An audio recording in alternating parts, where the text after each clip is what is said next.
Assalamualaikum warahmatullahi wabarakatuh. Salam sejahtera untuk kita semua. Baik, perkenalkan nama saya Muhammad Adnan dengan NIM 1022000013. Mahasiswa semester 2 Prodi Hukum Pidana Islam, Fakultas Syariah, Universitas Islam Negeri Sultan Taha Syafuddin Jambi. Adapun tujuan saya membuat video presentasi ini adalah untuk memenuhi tugas mandiri yang diberikan oleh Ibu Dr. Robiatul Azalia SHMH. Baik, soal pertama yakni adalah lafaz terbagi dua. Jelaskan apa yang dimaksud dengan lafaz yang mantuk dan lafaz yang mafhum, dan berikan contohnya masing-masing.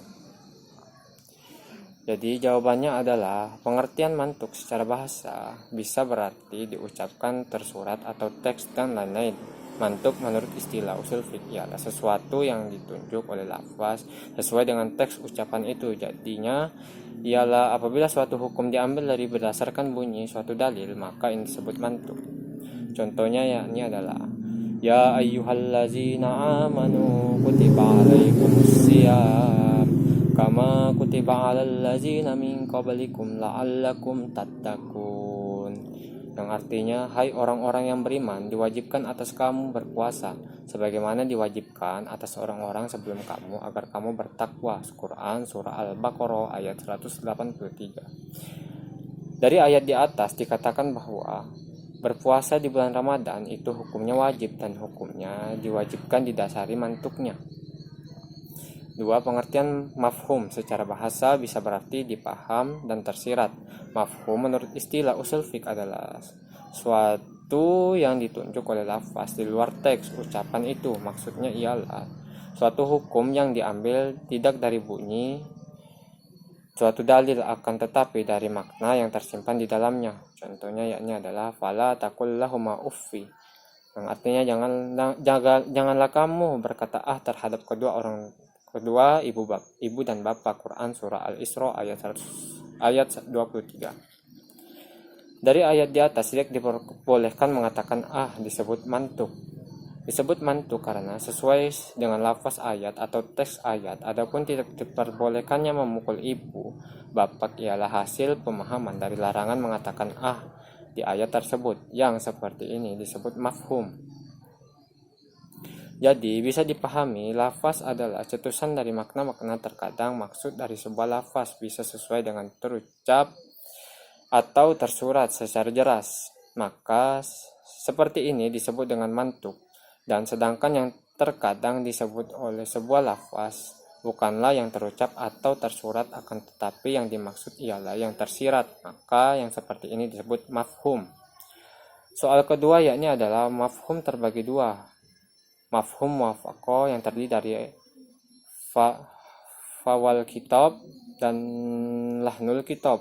Mafhum kedua adalah mafhum mukhalafah. Jelaskan pengertian dan berikan contoh masing-masing. Jadi jawabannya adalah macam-macam mafhum. Ada dua macam mafhum dalam usul fiqh, yaitu mafhum muwafaqah adalah mafhum yang apabila hukum-hukum yang tidak disebutkan dalam lafal itu cocok atau sesuai dengan yang disebutkan dalam lafal tersebut, tidak berlawanan. Contoh, fala taqul lahuma uffi, maka janganlah engkau berkata hus kepada kedua orang tua. Quran surah Al-Isra ayat 23. Dari ayat di atas ada kesamaan antara memukul dan berkata hus.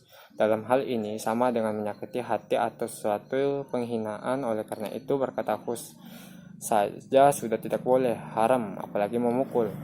Mafhum muwafaqah dapat dibagi menjadi dua bentuknya, yakni yang pertama fahwal kitab, yakni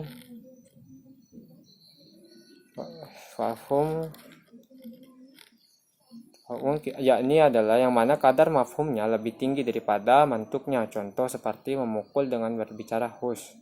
Kadar mafhumnya pada surah Al-Isra ayat 23 ini tidak memukul, yang dimana lebih tinggi kadar menyakitkannya daripada berbicara Yang kedua lahnul kitab, yakni mafhum yang mana kadar mafhumnya sama dengan kadar mantuk. Contoh,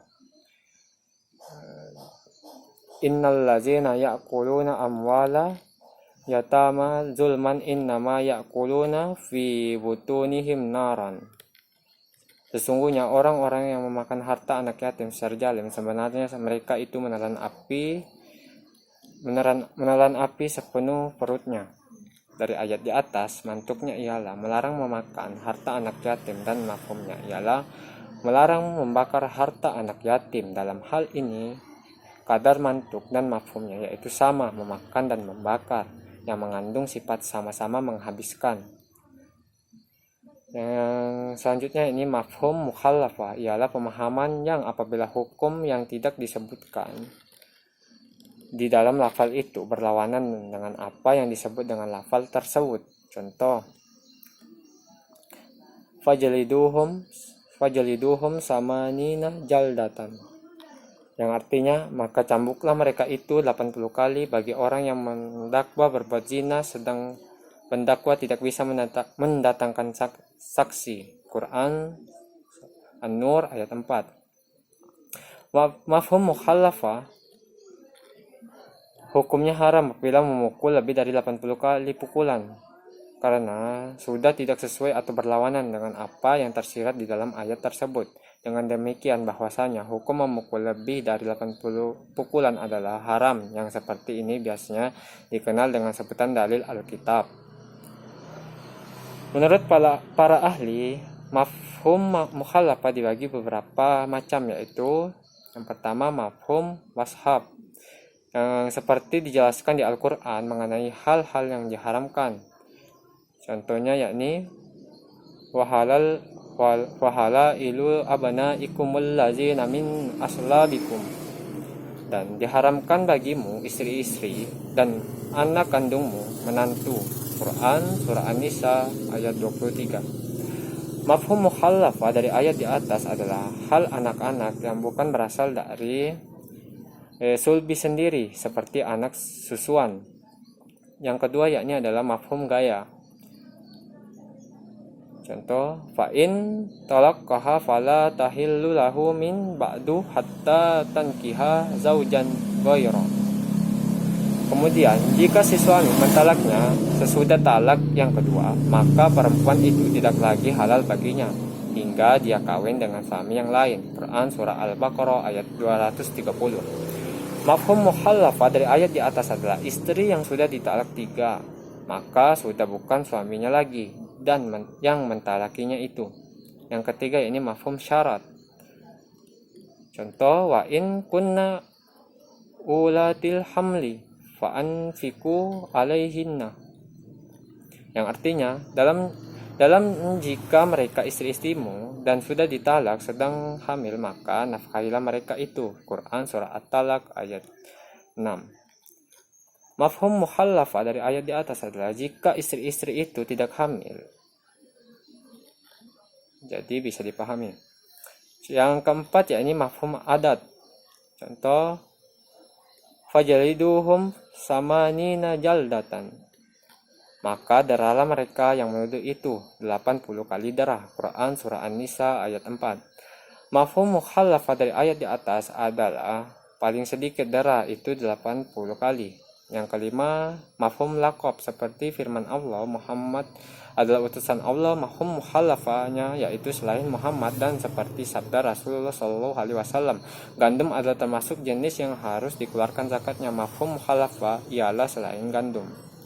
Baik, hanya ini yang saya dapat sampaikan, lebih dan kurangnya mohon maaf, dan saya akhiri dengan ucapan wabillahi taufiq wal hidayah. Wassalamualaikum warahmatullahi wabarakatuh.